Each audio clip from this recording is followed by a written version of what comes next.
Baik, tentu saja kita sebelum menentukan tim-tim yang tadi saya sebutkan, yang pertama kan harus koordinasi. Dan kita juga bergerak atas permintaan. Itu negara Myanmar ini kan sementara ya dikuasai oleh junta militer.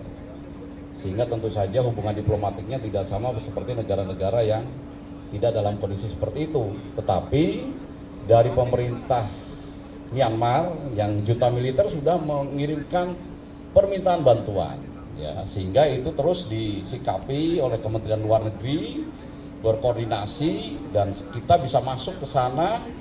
Mereka tangan terbuka karena memang menunggu bantuan dari Indonesia.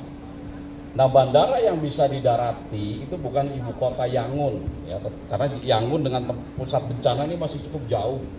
Kondisi normal 4-5 jam, tapi sekarang karena terkena gempa bisa 12 jam jalan darat.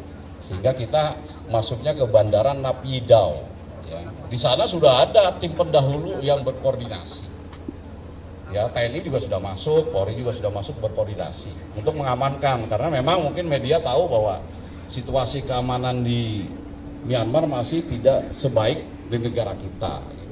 Tetapi hasil koordinasi terakhir dengan atas pertahanan di sana untuk Yangon dan Naypyidaw relatif aman. Ya, biasanya kalau dalam kondisi bencana, konflik-konflik lokal tuh mungkin berhentilah ya, karena semuanya fokus untuk membantu masyarakat yang terdampak. BNPB bertugas mengkoordinir semua operasional.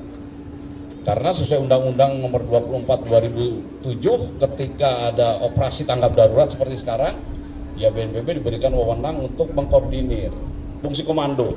Nah, tentu saja dari segi bertanggung jawab kelancaran operasi ini dari mulai awal sampai terakhir kepada Bapak Presiden Prabowo Subianto, termasuk anggaran. Basarnas tugasnya adalah mencari korban, pencarian pertolongan. Syukur-syukur masih ketemu yang hidup. Kalau kemarin kan di media masih ada yang bertahan, tapi kalaupun tidak hidup, ya nggak apa-apa.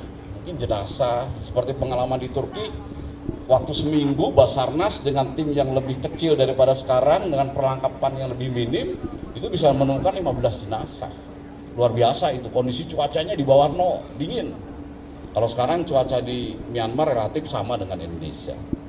Itu akan mencari. Nah, EMT tim kesehatan tentu saja ini memberikan pelayanan kesehatan bagi masyarakat terdampak. Ya. Tugasnya berapa lama? Saya kemarin menyarankan kepada pemerintah sebulan. Kenapa sebulan? Ini pengalaman berdasarkan di tempat-tempat lain. Kalau waktu di gempa Turki itu 3 minggu. Setelah itu pemerintah negara yang bencana sudah bisa mengambil alih karena sudah normal, sehingga kita bisa kembali. Kemudian Basnas, ya Basnas bagian dari pemerintah juga mendukung. Basnas siap 1x24 jam, baik personil maupun logistik. Dan untuk pengiriman ini kami prioritaskan logistik dari non pemerintah dulu. Kami semuanya diberangkatkan, kekurangannya adalah dipenuhi oleh pemerintah lewat BNPB.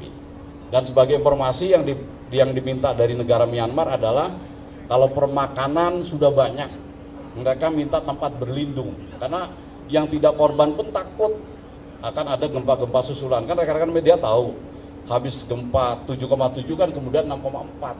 Itu kalau 6,4, 7,7 itu di darat besar itu. Kalau di negara kita Cianjur itu 10 km di darat 5,6. Bayangin aja, udah hancurnya seperti itu. Ini 7,7 loh. Jadi kalau Mandala itu hampir rata itu sebagian itu. Gitu ya.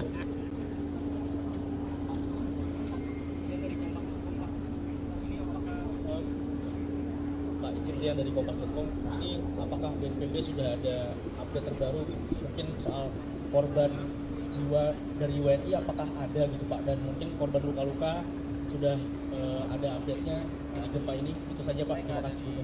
Nanti untuk lebih jelasnya dari Kemlu ya, nanti dari ada yang bisa menjawab. Tapi yang informasi kami peroleh, begitu terjadinya gempa kan yang dilakukan pemerintah Indonesia baik di Myanmar maupun di Bangkok, WNI seperti apa?